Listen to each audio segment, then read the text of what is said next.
Hello friends, मैं शिवशंकर और आप मेरे साथ इस वीडियो में पढ़ेंगे भारत जलवायु वनस्पति तथा वन्य प्राणी। ठीक है, तो यह है 6 क्लास का ज्योग्राफी और उसका 8th चैप्टर। ठीक है, तो हम लोग आज 8th चैप्टर को स्टडी करेंगे, देखेंगे कि भारत की कैसी जलवायु है, यहाँ के वनस्पति कैसे हैं और वन्य प्राणी इनमें कौन कौन से पाए जाते हैं। ठीक है, तो इस प्रकार से हम मौसम के बारे में बहुत पहले भी पढ़ चुके हैं। ठीक है, मौसम के बाद हम पढ़ेंगे जलवायु के बारे में। मौसम को हमने साइंस में भी देख लिया है और सोशल साइंस यानी कि ज्योग्राफी में भी देख लिया है। ठीक है, तो इस प्रकार से सबसे पहले हम देखते हैं कि मौसम की जानकारी हमें कैसे मिलती है। ठीक है, तो मौसम की जानकारी मिलती है हमें टेलीविज़न के माध्यम से, जो और भी संचार के माध्यम है उनसे हम प्राप्त करते हैं मौसम की जानकारी को। तो यह देखते हैं कि आप जानते हैं कि मौसम वायुमंडल में दिन प्रतिदिन होने वाला परिवर्तन है। ठीक है, यह क्या होता है कि रोज़ का एक रिपोर्ट होता है, डेली रिपोर्ट होता है और जो भी परिवर्तन आता है उसको उसमें बताया जाता है। ये सभी मौसम में बताया जाता है कि जलवायु में जो कुछ भी परिवर्तन होता है उसको हम बताते हैं। ठीक है, तो हम जानते हैं कि मौसम जलवायु में दिन प्रतिदिन होने वाला परिवर्तन है। इसमें तापमान, वर्षा तथा सूर्य का विकिरण इत्यादि शामिल होता है। यानी कि तापमान कैसा है, वर्षा हो रही है या नहीं, और वर्षा हो रही है उसके बाद यानी कि जो धूप खिलते हैं कि नहीं, इन सब चीज़ों का इसमें अध्ययन किया जाता है। ठीक है, अब उदाहरण के लिए मौसम कभी गर्म या कभी ठंडा होता है। ठीक है, कभी कभी आसमान में बादल छा जाते हैं तो कभी वर्षा भी होती है। ठीक है, अब ये सभी क्या है कि आप मौसम में कंसिडर इनको कर सकते हैं कि कभी क्या होता है कि भाई तुरंत वर्षा होने लगती है, फिर तुरंत मौसम साफ हो जाता है और उसके बाद क्या होता है कि बादल छाते हैं और उसके बाद वर्षा होती है। तो ये सभी क्या है, एक इसके फैक्टर हैं। अब हम क्या देखते हैं कि सामान्यतः भारत में मौसम, प्रमुख मौसम होते हैं। जो भारत के प्रमुख मौसम हैं वह हैं दिसंबर से फरवरी तक ठंडा। ठीक है, यानी कि जो सर्दी होती है। अब फिर मार्च से मई तक का जो मौसम होता है गर्मी का मौसम होता है, गर्म मौसम होता है। फिर देखते हैं कि जून से सितंबर तक दक्षिण पश्चिम मानसून का मौसम होता है, यानी कि वर्षा ऋतु शुरू होती है, जून से सितंबर तक रहती है। अब उसके बाद हम क्या देखते हैं कि अक्टूबर और नवंबर में मानसून के लौटने का समय होता है। ठीक है, ये मौसम होता है, यानी कि शरद ऋतु वहाँ से शुरू होती है। अब हम देखते हैं शीत ऋतु को। ठीक है, तो शीत ऋतु क्या है, तो इसका मंथ हमें पता है कि दिसंबर से क्या होते हैं फरवरी तक, यानी कि सर्दी शुरू हो जाती है, ठंड शुरू हो जाती है दिसंबर से लेकर के फरवरी तक। अब ठंडे मौसम में सूर्य की सीधी किरणें नहीं पड़ती हैं, जिसके परिणाम स्वरूप उत्तर भारत का तापमान क्या होता है, कम हो जाता है। ठीक है, यानी कि सर्दी में उत्तर भारत का तापमान कम हो जाता है, सूर्य की किरणें सीधी नहीं पड़ती हैं।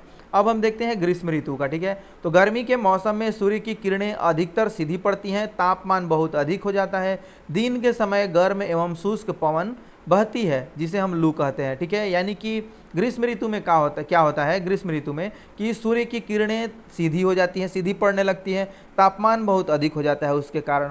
अब दिन के समय क्या होता है, गर्म और शुष्क हवाएं बहती हैं, पवन बहती है, जिसको हम क्या कहते हैं, लू कहते हैं। ठीक है, अब आगे का हमारा आता है यानी कि दक्षिण पश्चिम मानसून का जो समय होता है, इसको हम देखते हैं जो जून से सितंबर तक चलता है। तो दक्षिण पश्चिम मानसून या वर्षा का मौसम जो होता है वह शुरू हो जाता है हमारा। इसके बाद हम क्या देखते हैं कि यह मानसून के आने तथा आगे बढ़ने का मौसम है। यह इसमें क्या होता है कि इस समय पवन बंगाल की खाड़ी तथा अरब सागर से स्थल की ओर बहती है, यानी कि ये उस समय क्या होती है, थल की ओर बहने लगती है। ये अपने साथ क्या करते हैं, नमी भी लाते हैं, मॉइस्चर लाते हैं। जब ये पवन पहाड़ों से टकराती हैं तब वर्षा होती है। क्या होता है कि जब यानी कि इनको टकराने का एक माध्यम होना चाहिए, माध्यम मिलना चाहिए, तो इनको एक माध्यम मिलता है, ये पहाड़ों से टकराती हैं, उसके बाद ये ऊपर उठ के संघनित होकर के क्या वर्षा का कारण बनती हैं। उसके बाद हम देखते हैं कि मानसून के लौटने का जो मौसम होता है यानी कि शरद ऋतु, इस समय पवन स्थल भागों से लौटकर बंगाल की खाड़ी की ओर बहती है। ठीक है, अब यह मानसून के लौटने का मौसम होता है। भारत के दक्षिणी भागों विशेषकर तमिलनाडु तक, आंध्र प्रदेश में इस मौसम में वर्षा होती है। ठीक है, यानी कि तमिलनाडु से ही दक्षिण भागों में, भारत का जो दक्षिण भाग है उसमें विशेषकर क्या होता है, तमिलनाडु, आंध्र प्रदेश, इन सभी जगहों पर क्या होती है, वर्षा होती है। अब किसी स्थान पर अनेक वर्षा में क्या होते हैं, अनेक वर्षों में मापी गई मौसम की औसत को क्या कहते हैं, हम औसत दशा को क्या कहते हैं, जलवायु कहते हैं। यहाँ जलवायु का अभी आपको एग्जैक्ट क्या हुआ, एक डिफिनेशन मिला कि किसी स्थान पर क्या होता है अनेक वर्षों में, ठीक है, यानी कि बहुत वर्षों का क्या किया जाता है, एक डाटा इकट्ठा किया जाता है, ठीक है। अब उसमें मापी गई मौसम की, यानी कि दिन प्रतिदिन की जो घटना होती है, दिन प्रतिदिन का जो तापमान होता है, मॉइस्चर होता है, उसकी औसत दशा को हम क्या कहते हैं, उसके एवरेज को क्या कहते हैं, हम जलवायु कहते हैं, ठीक है। तब भारत की जलवायु को मोटे तौर पर मानसूनी जलवायु कहा जाता है। मानसूनी जलवायु है यहाँ की, भारत की। अब मानसून शब्द क्या है, अरबी भाषा के मौसम से लिया गया है, जिसका अर्थ होता है मौसम, ठीक है। यानी कि यह एक अरबी शब्द है और यह मौसम से लिया गया है और इसका अर्थ होता है मौसम। अब भारत की स्थिति उष्ण कटिबंध में होने के कारण अधिकतर वर्षा मानसूनी पवन से होती है, ठीक है। यानी कि ये जो हवाएं बहती है, आती हैं उधर से, अरब सागर और बंगाल की खाड़ी से, इन्हीं से वर्षा होती है, ठीक है। भारत में कृषि वर्षा पर निर्भर है। अच्छे मानसून का मतलब है पर्याप्त वर्षा तथा प्रचुर मात्रा में फसलों का उत्पादन, ठीक है। यानी कि हमारी जो कृषि व्यवस्था है वह किस पर निर्भर है, वर्षा पर निर्भर है, ठीक है। अब किसी स्थान की जलवायु उसकी स्थिति, ऊंचाई, समुद्र से दूरी तथा उच्चावाच पर निर्भर करती है। इसलिए हमें भारत की जलवायु में क्षेत्रीय विभिन्नता का अनुभव होता है, ठीक है। यानी कि हम क्या देखते हैं कि यह इसका फैक्टर क्या होता है, जलवायु को प्रभावित करने वाले क्या फैक्टर होते हैं, तो इसकी स्थिति होती है, मतलब उस स्थान की स्थिति होती है, ठीक है। उसके बाद ऊंचाई होती है, समुद्र से दूरी होती है, ये सभी क्या बनते हैं, एक कारक बनते हैं जलवायु में, जलवायु के विभिन्नता में। तो अब हम क्या देखते हैं जलवायु की विभिन्नता के लिए, मतलब विविधता के लिए, अब हम क्या देखते हैं कि हमारे यहाँ, मतलब हमारा देश बहुत बड़ा है और यहाँ कहीं नदी है, कहीं पहाड़ है, कहीं समंदर है। तो इसके कारण क्या होता है, यहाँ की जलवायु में अंतर पाया जाता है और वो हर जगह यानी कि एक समान जलवायु यहाँ की नहीं होती है। अब राजस्थान के मरुस्थल को हम देखते हैं तो इसमें क्या होता है कि जैसलमेर तथा बीकानेर में बहुत गर्म होती है, पूरा बहुत बहुत ज़्यादा ही गर्म स्थान है ये। फिर जम्मू तथा कश्मीर के द्रास एवं करगिल में क्या होता है, बर्फीली ठंड पड़ती है, यहाँ बहुत ठंड होती है। अब तटीय क्षेत्र जैसे कि मुंबई है, कोलकाता है, यहाँ की जलवायु क्या होती है, मध्यम होती है, ठीक है। यहाँ ना ज़्यादा गर्मी होती है, ना ज़्यादा ठंड होती है। ये नहीं यहाँ पे अधिक ज़्यादा मतलब गर्मी होती है और ना ही ठंड होती है। अब समुद्र तट पर होने के कारण यह स्थान अधिक आर्द्र है, ठीक है। यानी कि यहाँ पे आर्द्रता ज़्यादा पाई जाती है। अब विश्व में सबसे अधिक वर्षा यानी होती है कहाँ, तो मासिनराम, ठीक है। ये मेघालय में स्थित है और मासिनराम में होती है, जबकि किसी किसी वर्ष राजस्थान के जैसलमेर में वर्षा होती ही नहीं। यानी कि हमारे देश में कितना विविधता है। एक जगह क्या होती है, मेघालय के मासिनराम में, वहाँ पर सबसे ज़्यादा वर्षा होती है, ठीक है, विश्व की सबसे ज़्यादा वर्षा होती है। और एक जगह ऐसा भी है जैसलमेर राजस्थान का, जहाँ पे किसी वर्ष वर्षा होती ही नहीं है, ठीक है। तो इस प्रकार की विविधता हमारे यहाँ पाई जाती है। अब हम देखते हैं कि प्राकृतिक वनस्पति क्या है। प्राकृतिक वनस्पति क्या है, तो हम अपने चारों तरफ विभिन्न प्रकार के पादप जीवन देखते हैं, यानी कि बहुत सारे जो प्लांट हैं वो हमारे इर्द गिर्द देखने को मिलते हैं। अब हरे घास वाले मैदान में खेलना कितना अच्छा लगता है। कुछ पौधे क्या होते हैं, छोटे होते हैं, जिन्हें झाड़ी कहा जाता है। इस प्रकार से क्या होता है कि कुछ छोटे छोटे पौधे हैं, कुछ बहुत बड़े और काष्ठीय यानी कि बहुत कठोर होते हैं और बड़े होते हैं, जैसे नीम हो गया और आपका शीशम हो गया, ये सभी क्या है, आम हो गया, ये सभी क्या हो गए, बहुत बड़े वृक्ष हो गए। और इस प्रकार से क्या हो जाता है कि प्राकृतिक वनस्पतियों में विभिन्नता पाई जाती है। अब हम क्या देखते हैं कि घास, झाड़ियाँ तथा पौधे जो बिना मनुष्य की सहायता से उपजते हैं, उन्हें हम प्राकृतिक वनस्पति कहते हैं। यानी कि वो वनस्पति जिनको मनुष्य क्या करता है, नहीं उगाता है, बिना मनुष्य के किसी सहायता से वो उग जाते हैं, उपज जाते हैं, उनको हम क्या कहते हैं, प्राकृतिक वनस्पति कहते हैं, ठीक है।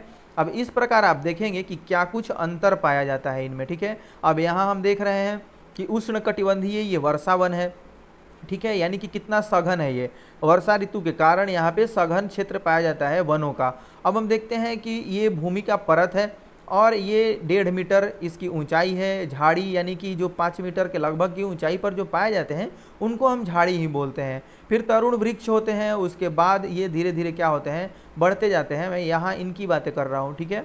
अब ये क्या होते हैं कि वितान और ये उद्गामी परत, फिर सर्वाधिक ऊंचाई इनके 60 मीटर तक हो जाते हैं, यानी कि बहुत बड़े पेड़ का रूप धारण कर लेते हैं, ठीक है।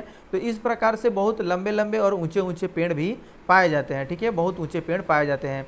अब हमें वनों की आवश्यकता क्यों है, हमें वन क्यों चाहिए, तो वन हमारे लिए बहुत ज़्यादा जरूरी है, ठीक है। यह क्या है, मेंटेन करता है, वर्षा को नियंत्रित करता है और सूखे को नियंत्रित करता है, बाढ़ को नियंत्रित करता है, इन सभी को नियंत्रित करता है। बहुत सारी प्राकृतिक आपदाएं हैं जिनको नियंत्रित करता है। और बात करें तो जो जलवायु परिवर्तन होते हैं, यानी कि जो ग्लोबल वार्मिंग होता है, उन सभी को क्या करता है, नियंत्रित करता है, ठीक है। यानी कि वन हमारे लिए बहुत जरूरी है, पेड़ पौधे हमारे लिए बहुत ज़्यादा लाभदायक हैं। तो वन हमारे लिए बहुत ही लाभदायक हैं, ये विभिन्न कार्य करते हैं, ठीक है। पेड़ पौधे ऑक्सीजन छोड़ते हैं जिसे हम सांस के रूप में लेते हैं, तथा कार्बन डाइऑक्साइड को ग्रहण करते हैं, ठीक है। ये क्या करते हैं, कार्बन डाइऑक्साइड को ग्रहण करते हैं, अपना खाना बनाते हैं। अब हम क्या देखते हैं कि पेड़ पौधों की जड़ें मिट्टी को बांध कर रखती हैं तथा इस प्रकार वे मिट्टी के अपरदन को रोकते हैं, ठीक है। ये क्या करते हैं, मिट्टी के अपरदन को यानी कि कटने से छटने से ये रोकते हैं।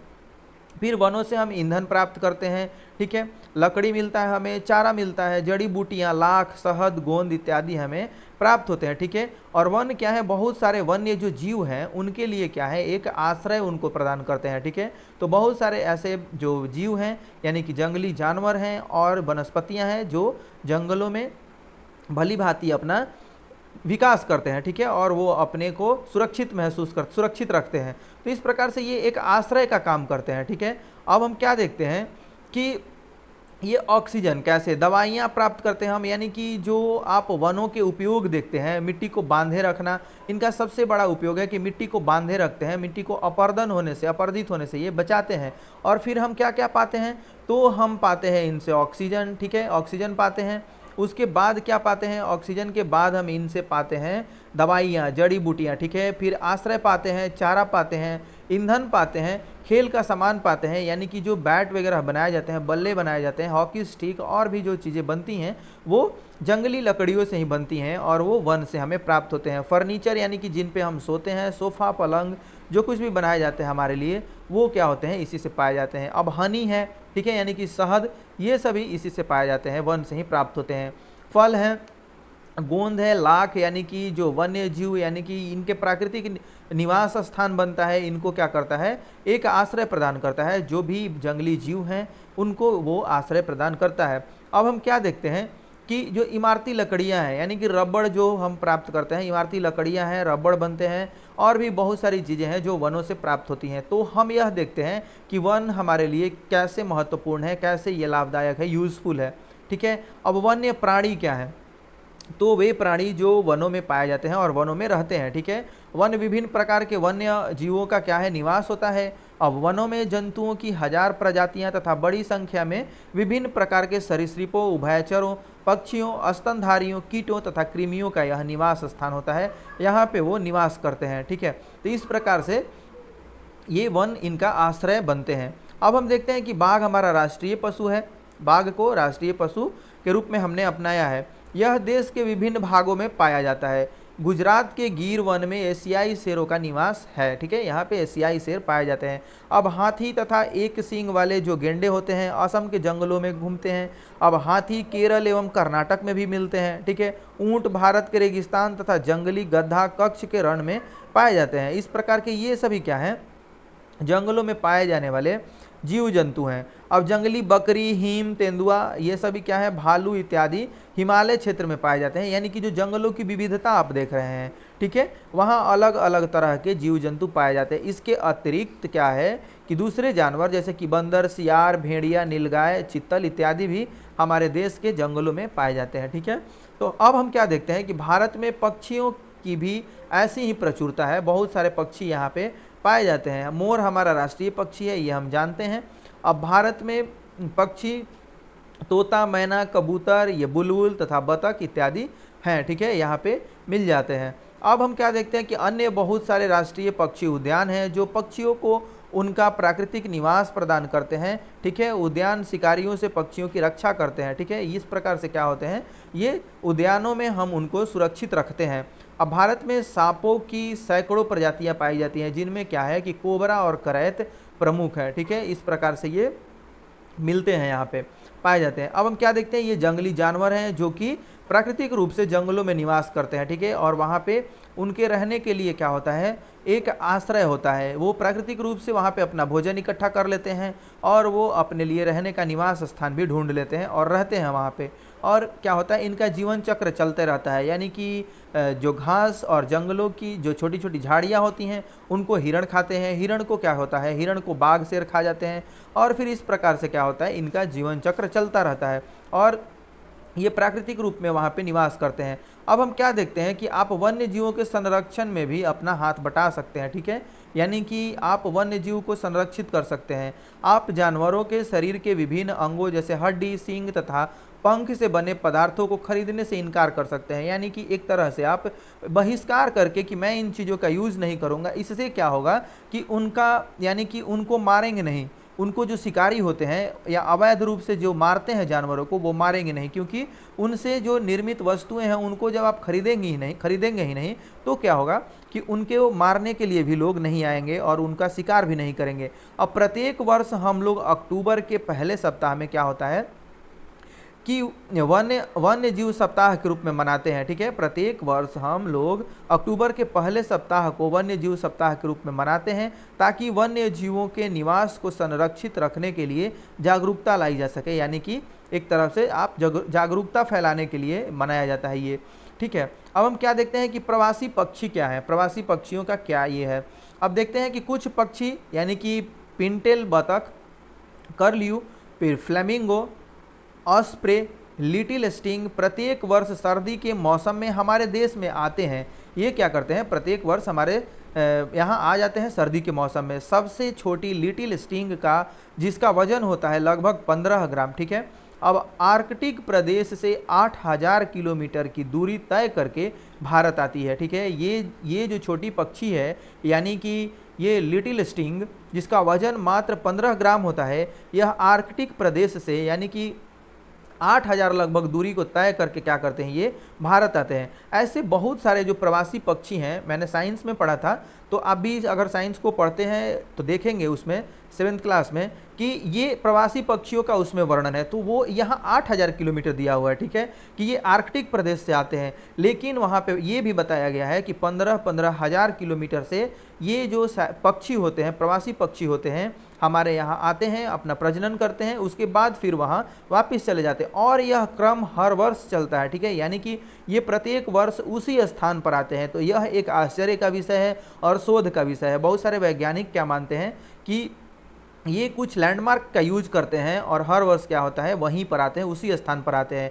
तो 8-8 हजार किलोमीटर दूरी से, 15-15 हजार किलोमीटर दूर से ये प्रवासी पक्षी हमारे यहाँ आ जाते हैं। ये उस समय उनके वहाँ क्या होता है, अनुकूल जलवायु नहीं होती है उनके रहने के लिए, इसलिए वो यहाँ आ जाते हैं और यहाँ अपना प्रजनन करते हैं। उसके बाद फिर यहाँ से वो चले जाते हैं उस समय जहाँ जो उनका स्थान होता है, जहाँ से वो आए होते हैं, वो उनके रहने के अनुकूल बन जाता है। तो इस प्रकार से प्रवासी पक्षियों को हमने देखा। फिर यहाँ पे क्वेश्चन बनते हैं, आप इनको देख सकते हैं और इनको हल करने का कोशिश करेंगे।